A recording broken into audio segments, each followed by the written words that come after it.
বিপিএফৰ সকলো ভোটবিলাক ডাষ্টবিনৰ ভোট जों हरा थाहैनो मोना बहाय दोननांगौ थानांगौ गारि घोड़ा गोनाङा गोजानाव थांनो हायो जों थांनो हाया मा बुजिया प्रमद बर'आ सासे खोब अहं मानसि जाय धरनाखौ खालामदों गावसिनि भुलनि थाखायनो बिथांमोना धरनाखौ खालामबाय थादों। तो मानगोनां रायजोफोर नैबे भिडिअखौ स्पेशली जोबजासिम नायजोबथारदो अब्लासो नोंथांमोना बुजि मोनगोन थारै गोनांथार भिडिअ नोंथांमोननि गेजेराव लानानै फैदों। दा बयखौबो गोसो गोरबोनिफ्राय बरायहरबाय बा खुलुमहरबाय। नैबे भिडिअखौ आसा खालामो नोंथांमोना जोबजासे नायलांगोन आरो लोगोसे नैबेबायदि खौरां आपडेट जायफोरा नायनो मोजां मोनो अब्ला चेनेलाव गोदानै फैदोंब्ला प्लिज सापर्ट खालामनानै होनो हागोन। क'क्राझार आर.एन.बि. सिभिल हस्पिटालखौ मेडिकेल कलेजजों सरजाबनो थांनो नागिरनाय नैबे बाथ्रानि सायावहाय दासान्दि गोबांथार धरना सोलिगासिनो दङ। मैयाबो मोनसे जोबोद गिदिर धरना सोलिदों। बेवहाय गोबांथार माखासे पलिटिशियान लिडारफोरजों लोगोसे ओनसोलनि रायजो राजाफोरा बा ओनसोलनि दैदेनगिरिफोरा खोब मोनसे बाहागो लानानै जिहेतु लांनो मोनैनि मोनसे धरना सिभिल हस्पिटालनिफ्राय लानानै डिसि अफिससिम मोनसे रेलि लानाय जादों। दा बेवहाय गोबांथार ओनसोलनि बोराय बुरि माने बिसोरबो हेफाजाब लानायखौ जोङो नुनो मोननाय जादों। जाय हस्पिटालखौ लाखिनांगौनि थाखाय नैबे समाव जोंहा बुरै बुरै बैसोनि आबैमोनाबो जिहेतु नैबे समावहाय बाहागो लानानै माने मोजां सावस्रि मोजां देहानि थाखाय बे क'क्राझार ओनसोलनि बिखायावनो जोनोम मोननाय मोनसे गोजाम हस्पिटाल हिसाबै बेयावनो थानांगौ नैबेखौ जोङो दाबि खालामनायखौ नुनो मोननाय जादों। हस्पिटाला खन्द खन्द थायो बेखौ मानो लांनांगौ हरनांगौ जों हरा थाहैनो मोना बहाय दोननांगौ थानांगौ गारि घोड़ा गोनाङा गोजानाव थांनो हायो जों थांनो हाया थाया আমার কক্রাঝার আমার শ্বশুর আছে बुजिया আমি जोङो गोदोनिफ्रायनो रुपनाथ मन्थ्रि जाजानायनि हस्पिटाल जों बागानसालियाव जोंबो बागानसालिनि स्थानीय मानसि जों बेखौ गुथाया हस्पिटाला थानांगौ जोंनावबो बहायबो। दा बे धरना हाबाफारि लानायनि सायावहाय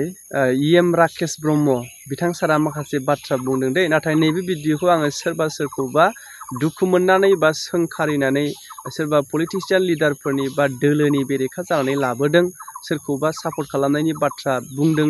नैबेबायदि नोंथांमोना टटेलि साननो नांथारा। जिहेतु खौरां हिसाबै नोंथांमोननि गेजेराव जि खौराङा दा जोंनि गेजेराव गोसारदों बेखौनो मोनथिहोनो थाखाय नैबे भिडिअखौ लानानै फैदों। जिहेतु बिथाङा बुंदों बिपिएफनि बियो मोनसे बांसावनायसो माने बिटिआरआव मोनसे गोजोन गैयै थासारि लाबोनो थाखाय बिथांमोना नैबे धरना हाबाफारिखौ खालामदों बिपिएफनि मानसिफोरासो होननानै बिथाङा रोखा बुंनानै होदों। बियो आं बुंनाय बाथ्रा नङा। बे भिडिअखौ आं नोंथांमोननि गेजेरावनो दसे उनाव होनो थांगासिनो दङ। दा बे समाव बिथाङा गावनि बाथ्रायै बुंदों बिपिएफआ मोनसे डास्टबिनसो नैबेबायदि बाथ्राजोंबो बिथाङा रुजुदों। एक्सुवेलि बिथाङा आगोल समनिफ्रायनो बेबायदि रुजुनानै बाथ्रा बुंनायखौ जोङो नुबाय थानो मोन्दों आरो मैयानि समावबो बिथाङा प्रेस मिटनि गेजेरजों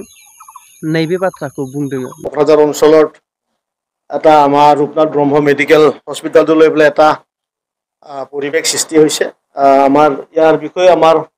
সতীৰ্থ বন্ধু উকিল ডাঙৰে ক'লে এতিয়া আৰু ইয়াৰ বিষয়ে আৰু ক'বলগীয়া নাই।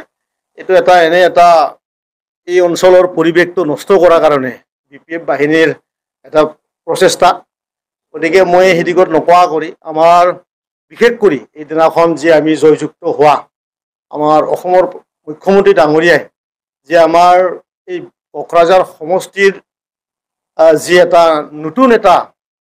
পৰিৱৰ্তন আমাক দিলে আমি তেখেতক আপোনালোকৰ মিডিয়াৰ থ্ৰুৱেদি ধন্যবাদ জ্ঞাপন কৰিছোঁ। বিপিএফে এই বিটিআৰ এই অঞ্চলত স্পেচিয়েলি কোকৰাঝাৰ এটা ডাষ্টবিনৰ দৰে স্বৰূপৰ এটা ৰূপ লৈছে। ডাষ্টবিন মানে আপোনালোকে গম পায় যে বিপিএফ বুলি সেই কোকৰাঝাৰ সমষ্টিত নায়েই, কিন্তু কিছুমান মানুহে যোনে সাম্প্ৰদায়িক ভাল পায় যোনে জাতি লৈ পেলাই ৰাজনীতি কৰিবলৈ ভাল পায় তেখেতসকলে ভোট দিবলৈ জাগা পোৱা নাই। গতিকে তেখেতসকলৰ যোনটো ডাষ্টবিন বিপিএফ যিহেতু আজিৰ দিনত ডাষ্টবিন সেই ডাষ্টবিনৰ ভোটকেইটা পৰিছে বেলেগ একো নাই। ইয়াত বিটিচিত আৰু বিপিএফ আৰু নাই। आरो फारसेथिं कंग्रेसनि गर्जन मोसाहारि बिथां सारा बुंलायबाय जाय धरना खालामग्रा आरो लोगोसे जाय दायो सरकाराव दङ बिथांमोननि थाखाय मोननैबो गोरोन्थि दङ बा बिथांमोननियाव बुहुला दङ नैबेबायदि बाथ्राखौ बिथाङा फोरमायनानै होदों जे नैबे समावहाय माने बिथाङा प्रमद बर'खौ बुंदों गावनि गोसो बायदियै सोलिग्रा माने गावनि खान्थि बायदिल' सोलिग्रा बेवहाय रायजो राजाफोरनि बाथ्राखौ बुजिया गावनि बाथ्राजोंल' सोलिग्रा नैबेबायदि बाथ्राखौ बिथाङा बुंदों आरो लोगोसे जाय माने धरना खालामग्रा हाबाफारि बिथांमोनखौ सिगाङाव भुल खालामदों होननानै बुंदों माने गंसे हस्पिटाल जानांगौबा बेसे गोजान डिस्टेन्स थानांगौ बिनि सायावबो बिथाङा फोरमायनानै होदों दा अब्ला मानो धरना खालामखो बिनि सायावबो बिथाङा बुंदोंलायो मानो होनोब्ला बै समाव बिथांमोना मोनथियामोन नामा होननानै बुंदों जिहेतु हस्पिटाल जानांगौब्ला बेसेबां डिस्टेन्स जानांगौ दा गावसोरनो भुल खालामदों गावसोरनो धरना खालामफिननांदों नैबेबायदि बाथ्राखौ बुंदों आरएनबि सिभिल हस्पिटालखौ लांनाया खोब इनाय जागोन आरो बे आरएनबि सिभिल हस्पिटाल मोनसे गसंखानाय मोनसे लुखांजाखानाय क'क्राझार बे नोगोरमानि लेन्डमार्क जारिमिनारि रुपनाथ ब्रह्मआ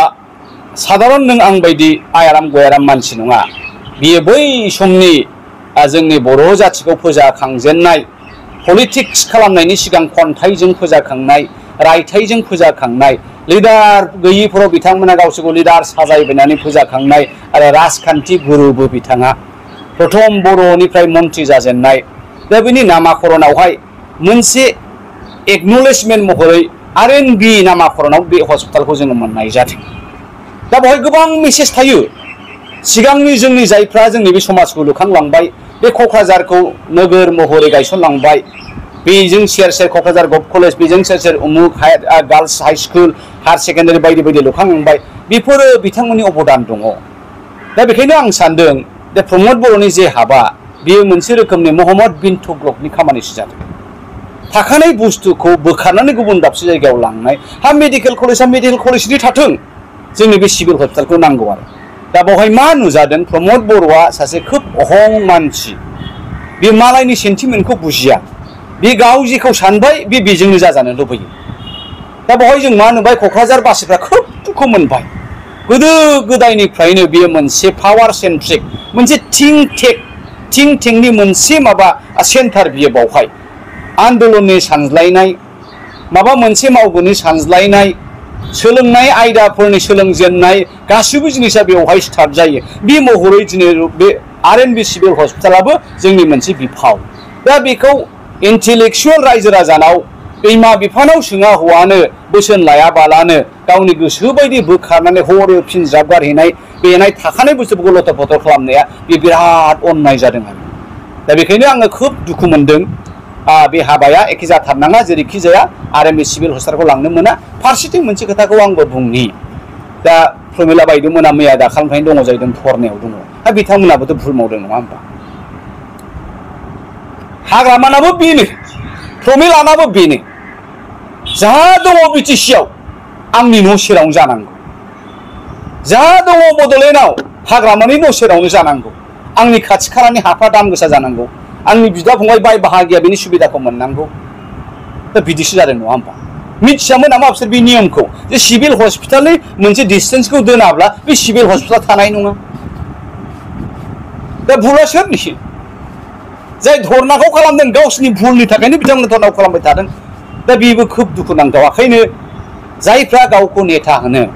जायफ्रा गावखौ लिडार साजायनानै हारिनि हाबा मावनो नागिरो बिथांमोना खोब सुथुर सालाक जानांगौ आरो मा सियाल पण्डित जानांगौ उन सिगां साननो रोंनांगौ लोंनायाव जानायाव डिसिसन लाद्लाबायबा जाया दा बेफोरो खोब दुखुनांथाव दा गोजौआव मुजुयोबा गावनाव नांफिनो होननाय बायदि जाय धरनाखौ लादों बिदिसो जादों फारसेथिं दा बाथ्राफ्रा बोरैबा बोरैबि थांनो नागिरो आरो मा बेवहाय माने जोङो खौरां आपडेट होयि हिसाबै जोंखौ दाय होनानै जाया बेवहाय जोङो साफ्रोमनिबो बा गासै रायजो राजाफोरनि जानानै जाहाथे मोनथिथों सोर मा बुंदों मा जाथाय जादों बेनि सायावसो जोङो जेनेरेलि सरासनस्रा बयनिबो थाखाय फोरमायनानै होफैयो बेवहाय जोङो सोरखौबा बेक्तिखौ हेफाजाब खालामनाय सोरबा दोलो हान्जाखौ जोङो हेफाजाब खालामनायनि बाथ्रा नङा बेवहाय गासै रायजो राजाफोरनि गेजेरनि जानानैसो फोरमायनानै होयो